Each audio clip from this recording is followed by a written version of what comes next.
Hi guys, this is Abi from Gokche Design. Once you have your image opened up, the first thing I want you to do is to duplicate the layer. Next, I'm going to bring in the image of my model.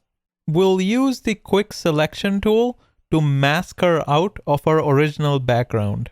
Click on the Select Subject button from the top menu and then click on Add Layer Mask to remove the original background. I'm going to place her right in front of the sun so we get a nice glow in our background. Next, click on the Adjustments tab and choose Curves.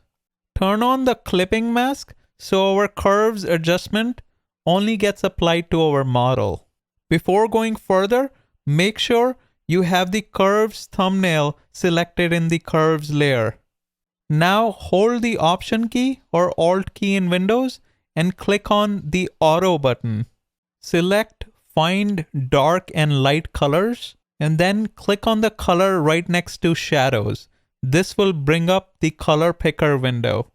Now choose a dark color from your original background and watch the dark color being applied to the model. Next, we're going to repeat this process for highlights. Make sure you sample few colors from the background until you find something you like and your model is blending in nicely with the background. Let's repeat the same process for midtones. Click OK to exit. You can choose No to set as defaults. I'm also going to use the Dodge tool to add some highlights to the contours of her body and hair, since she's standing right in front of the sun. Make sure the model is selected in the layer, not the mask. Choose a soft white brush with an exposure of around 10% and make sure highlights are selected from the drop-down. Click OK to rasterize the layer and paint on the contours of her hair and body. Next, right-click on the background copy layer and convert to Smart Object so we can apply some filters.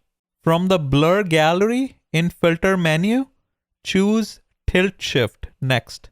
We're going to apply some blur in the background. Note, between the solid lines, no blur gets applied.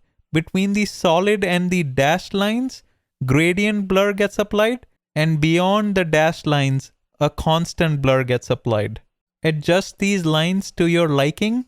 You can also experiment with the blur pixel values in the right menu. I'm going to leave it at 30 pixels and click OK. Finally, let's apply the color lookup adjustment to the whole image to bring everything together. I'm going to select the crisp, warm look from the drop-down. Let's bring down the opacity to around 40%. And now we can compare the before and after. And it looks good to me. Make sure you like, subscribe, and turn on the notification bell. Until next time.